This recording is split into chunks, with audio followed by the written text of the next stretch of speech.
Hello friends, welcome to Xmart Study 2.0 YouTube channel.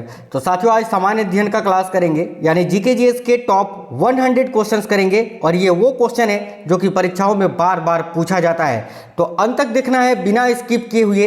ये question आपके सभी एग्जाम्स के लिए हेल्पफुल होंगे। तो चलिए शुरू करते हैं, देखते हैं कितने क्वेश्चन आप कर पाते हो। तो आज का पहला क्वेश्चन है, भारत के पश्चिमी समुद्री तट पर वर्षा किस मानसून से होती है। साथियों देखिए, आगे बढ़ने से पहले आप लोग सभी साथी क्लास को एक लाइक और अपने सभी दोस्तों के साथ जरूर शेयर कर दीजिएगा। आप में से कोई भी साथी नए हैं, चैनल को सब्सक्राइब करके बेल आइकन को ऑन कर लीजिए। तो देखिए, भारत के पश्चिमी समुद्री तट पर वर्षा किस मानसून से होती है। तो राइट आंसर होगा दक्षिण पश्चिम मानसून से। साथियों, आपको बता दें कि दक्षिण पश्चिम मानसून भारत में मध्य जून में यानी 15 जून तक प्रवेश कर जाता है, जिससे भारत में सबसे अधिक बारिश होता है। आज का अगला क्वेश्चन है, भारत के किस राज्य में फुलहर झील स्थित है। तो ध्यान दीजिए, भारत का वो कौन सा राज्य है जहां पर फुलहर नामक झील स्थित है। तो देखिए, करेक्ट आंसर हो जाएगा उत्तर प्रदेश में। राइट आंसर है साथियों ऑप्शन नंबर डी। आरावली पर्वत का सर्वोच्च शिखर क्या कहलाता है। तो देखिए, आरावली पर्वतमाला की बात करें तो ये सबसे प्राचीन पर्वतमाला है। क्या है? सबसे प्राचीन पर्वतमाला है, जो कि राजस्थान के अजमेर में स्थित है। और इसकी जो सबसे ऊंची चोटी है वो कौन सी है? तो गुरु शिखर चोटी। साथियों, ये जो आरावली पर्वतमाला है, इसकी पश्चिमी दिशा में लूनी नदी बहती है। कौन सी नदी?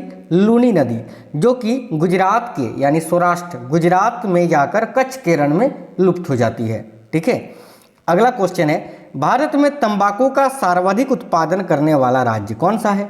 तो देखिए, भारत में तंबाकू का सर्वाधिक उत्पादन करने वाला जो राज्य है वह साथियों आंध्र प्रदेश। ठीक है, आंध्र प्रदेश, जहाँ पर सबसे ज़्यादा तंबाकू का उत्पादन होता है। इसके अलावा आंध्र प्रदेश की बात करें तो आम का सबसे बड़ा उत्पादक राज्य है, आम मैंगो। ठीक है, इसके अलावा तंबाकू हो गया। इसके अलावा साथियों लाल मिर्च, इन सभी के उत्पादन में आंध्र प्रदेश सबसे आगे है। अगला है, सुंदरराजन समिति का संबंध किससे था। तो देखिए, सुंदरराजन समिति का संबंध पेट्रोलियम से था। तो राइट आंसर होगा ऑप्शन नंबर है पेट्रोलियम। अगला है, किस सूफी सिलसिले के अनुयायी आध्यात्मिक तत्वों के संबंध में तरह तरह के नक्शे बनाते थे और उसे रंगों से भरते थे। देखिए, ये क्वेश्चन बहुत ही ज़्यादा पूछा जाता है, तो याद रखिएगा नक्शबंदी, ऑप्शन नंबर ए।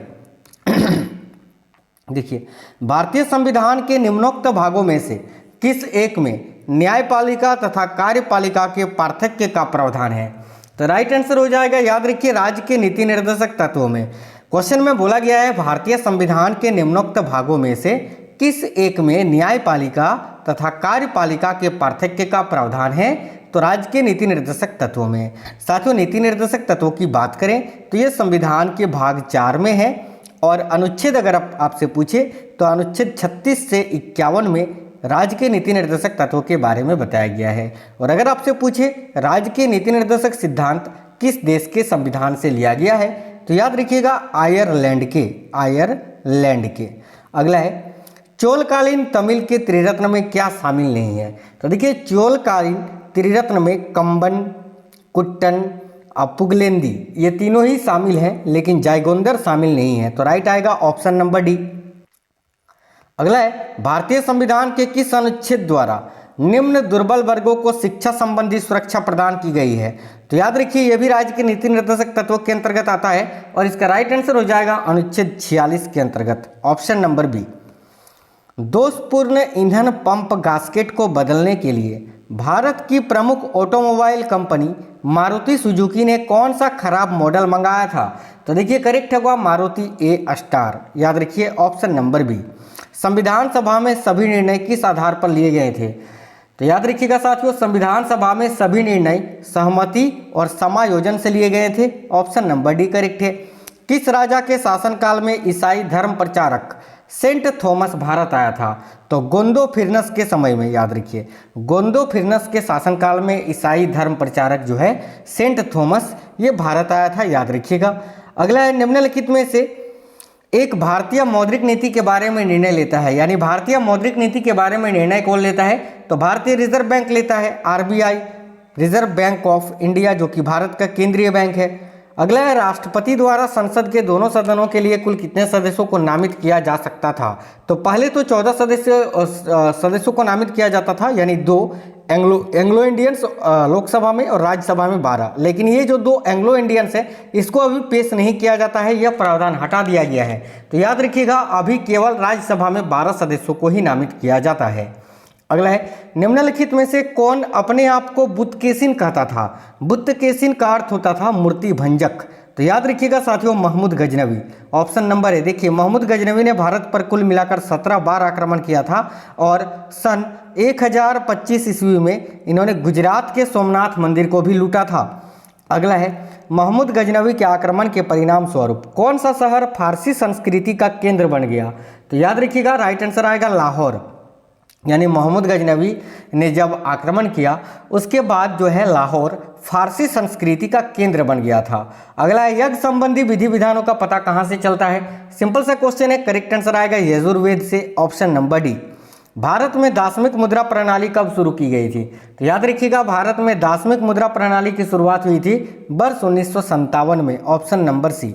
अगला है, ब्रिटिश के साथ बेसिन की संधि निम्नलिखित पेशवाओं में से किसने की थी? तो साथियों याद रखिएगा, बाजीराव द्वितीय ने ब्रिटिश के साथ बेसिन की संधि किसने की थी? तो बाजीराव द्वितीय ने की थी। अगला, सबसे अधिक निर्णायक युद्ध जिसने अंग्रेजों के भारत में प्रभुत्व को स्थापित कर दिया था? तो करेक्ट आंसर आएगा, देखिएगा बहुत ही अच्छा क्वेश्चन है और आपको याद रखना है ऑप्शन नंबर बी, बक्सर का युद्ध, जो कि 1764 में लड़ा गया था। अगला क्वेश्चन है, संविधान की सभा में प्रयुक्त शब्द सेकुलर का अर्थ क्या है?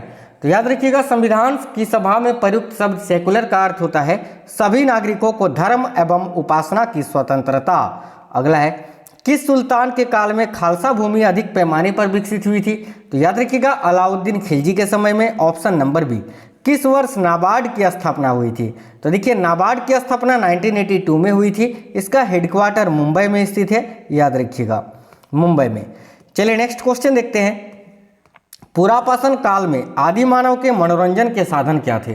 तो करेक्ट आएगा ऑप्शन नंबर ए, शिकार करना। ठीक है, नेक्स्ट है, भारतीय इतिहास में 1912 का ऐतिहासिक महत्व क्या था? तो करेक्ट आएगा ऑप्शन नंबर सी, राजधानी का कोलकाता से दिल्ली स्थानांतरण किया गया था।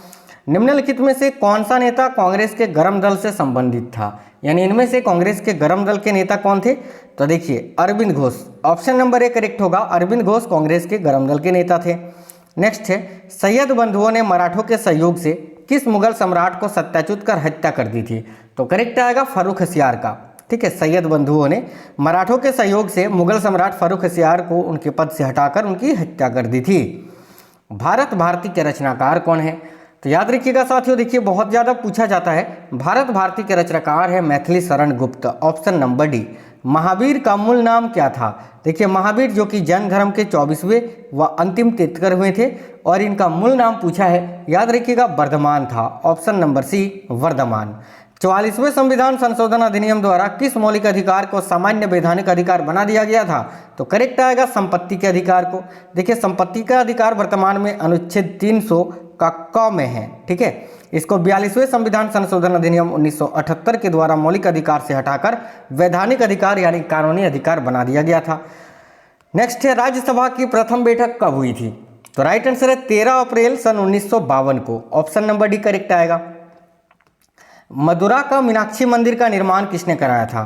तो देखिए करेक्ट आएगा साथियों, याद रखिएगा मदुरा के पांड्य शासकों ने, ऑप्शन नंबर ए करेक्ट हो जाएगा। नेक्स्ट क्वेश्चन है, भारतीय संविधान की संवर्ती सूची में धारणा किस देश के संविधान से ली गई है? यानी भारतीय संविधान में जो संवर्ती सूची है ये किस देश के संविधान से लिया गया है? तो याद रखिएगा ऑस्ट्रेलिया के संविधान से। नेक्स्ट है, किस वंश के शासकों ने छत्रण प्रणाली का प्रयोग किया था? तो छत्रण प्रणाली का प्रयोग साथियों शकों ने किया था, याद रखिएगा शक, ऑप्शन नंबर डी करेक्ट आएगा। लोकसभा द्वारा पारित धन विधेयक राज्यसभा को प्राप्त होने के कितने दिनों के भीतर लोकसभा को वापस लौटाना पड़ता है? तो करेक्ट आएगा 14 दिनों के भीतर। नेक्स्ट है, भारतीय संविधान के संदर्भ में क्या कहा जाता है? तो देखिए, भारतीय संविधान के संदर्भ में कहा जाता है कि भारत का जो संविधान है वो साथियों वकीलों का स्वर्ग है। ठीक है, वकीलों का स्वर्ग कहा जाता है। इसके अलावा भारत तो एक विकासशील देश है, संविधान यहाँ पर नहीं आएगा। वकीलों का स्वर्ग, ऑप्शन नंबर बी करेक्ट हो जाएगा। अगला, शिवाजी को राजा की उपाधि किसने प्रदान की थी? तो देखिएगा शिवाजी को राजा की उपाधि प्रदान की थी औरंगजेब ने। ऑप्शन नंबर सी करेक्ट आएगा। निम्नलिखित में से कौन सी फसलें जायद में मुख्यतः सिंचित क्षेत्रों में उगाई जाती है? तो इनमें से वो फसल कौन सा है जो कि जायद के मौसम में सिंचित क्षेत्रों में उगाया जाता है? तो मूंग एवं उड़द। ऑप्शन नंबर बी करेक्ट आएगा। खुली आकाश नीति क्या है? तो देखिए नगर विमानन मंत्रालय द्वारा निर्यात संवर्धन के लिए प्रारंभ की गई एक योजना है। ऑप्शन नंबर ए करेक्ट आएगा। देश के व्यावसायिक ऊर्जा खपत में कोयले का योगदान कितना है? याद रखिए देश का जो व्यावसायिक ऊर्जा में खपत होता है उसमें कोयला का योगदान होता है 67%। Option number B. गुप्त युग में भूराजस्व की दर क्या थी? तो करेक्ट आंसर आएगा उपज का छठा भाग 1/6। याद रखिएगा गुप्त काल में या गुप्त युग में भूराजस्व की दर थी उपज का छठवां भाग। निम्नलिखित विद्वानों में से हड़प्पा सभ्यता का सर्वप्रथम खोजकर्ता कौन था? तो देखिए हड़प्पा सभ्यता की खोज सन 1921 में की थी और किसने की थी? तो दयाराम साहनी ने। ऑप्शन नंबर डी करेक्ट आएगा। राजा बोडियार ने देखिए जब राजा बोडियार ने मैसूर राज्य की स्थापना की थी तब विजयनगर साम्राज्य का शासक कौन था? तो करेक्ट आएगा। याद रखिए ऑप्शन नंबर डी वेंकट द्वितीय। ऑप्शन नंबर डी करेक्ट आएगा। हुमायूं का मकबरा कहाँ स्थित है? तो हुमायूं का मकबरा जो है वो ये दिल्ली में स्थित है साथियों। मुगल शासक हुमायूं का मकबरा दिल्ली में है। किसने घोषणा कर रखी थी कि वह अंग्रेजों को पहले तो अकाट में से निकाल बाहर करूंगा और अंततः भारत से? तो यह घोषणा की थी साथियों हैदर अली ने। याद रखिए हैदर अली। वर्तमान गणित के दशमलव प्रणाली आविष्कार का श्रेय किस युग को है? यानी वर्तमान में गणित में जो दशमलव हम लोग पढ़ते हैं दशमलव प्रणाली, इसका आविष्कार किस काल में किस युग में हुआ था? तो राइट आएगा ऑप्शन नंबर बी गुप्त युग में। अंग्रेज घुसपैठियों ने भारत के करधे को तोड़ डाला और चरखे को नष्ट कर दिया, यह कथन किसका है? यानी इस कथन को किसने कहा था? तो देखिए इस कथन को कहा था कार्ल मार्क्स ने। Option number D. अंग्रेजों का पेंशनर बनने वाला प्रथम मुगल बादशाह कौन था? यह क्वेश्चन तो बहुत ही ज़्यादा पूछा जाता है। याद रखिए शाह आलम द्वितीय। यानी करेक्ट आएगा ऑप्शन नंबर ए। अंग्रेजों का पेंशनर बनने वाला प्रथम मुगल बादशाह शाह आलम द्वितीय था। अगला है भारत के राज्य चिन्ह में प्रयुक्त होने वाला शब्द सत्यमेव जयते, यह किस उपनिषद से लिया गया है? तो राइट आएगा ऑप्शन नंबर ए मुंडक उपनिषद से। बौद्ध धर्म में भावी बोधित्व या भविष्य का बोधित्व किसे माना गया है? तो करेक्ट आएगा मैत्रेय को साथियों। Option number D Maitreya. Manda किस नदी के किनारे पर स्थित है? तो देखिए मांडा जो है ये चेनाब नदी के किनारे पर स्थित है। ऑप्शन नंबर ए चेनाब। प्रथम कर्नाटका युद्ध की समाप्ति किस संधि से हुई थी? तो करेक्ट आएगा ऑप्शन नंबर ए। याद रखिएगा ए ला सापेल की संधि से। भारत में राष्ट्रीय आय समंकों का आकलन किसके द्वारा किया जाता है? सिंपल सा क्वेश्चन है। याद रखिएगा भारत में राष्ट्रीय आय समंकों का आकलन केंद्रीय सांख्यिकी संगठन के द्वारा किया जाता है। Option number D. निम्नलिखित में से वह दस्तकारी कौन सी है जो आर्यों द्वारा व्यवहार में नहीं लाई गई थी? तो देखिए आर्यों द्वारा व्यवहार में लाई गई थी पॉटरी, आभूषण, बढ़ईगिरी, ठीक है, लेकिन लुहारगिरी ये जो है नहीं लाई गई थी आर्यों के द्वारा व्यवहार में। तो राइट आएगा ऑप्शन नंबर डी लुहारगिरी।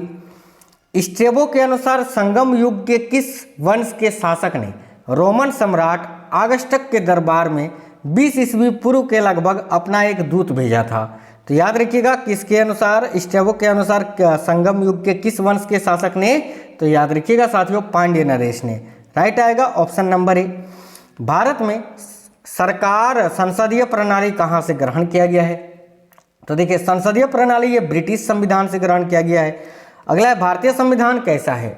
तो देखिए भारतीय संविधान जो है ये अंशतः कठोर और अंशतः लचीला प्रकृति का है।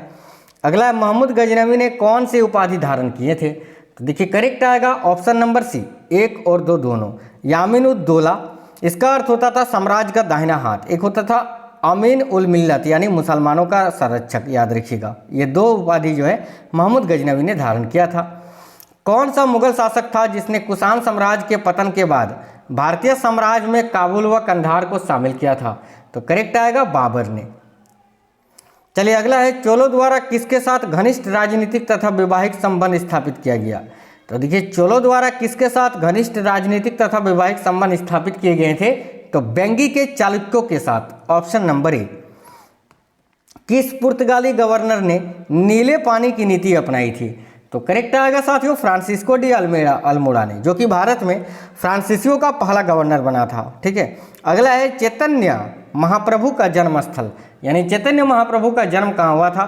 तो नवदीप या नदिया के नाम से जिसको हम जानते हैं, ऑप्शन नंबर ए। भारतीय रिजर्व बैंक की प्रथम महिला डिप्टी गवर्नर कौन है?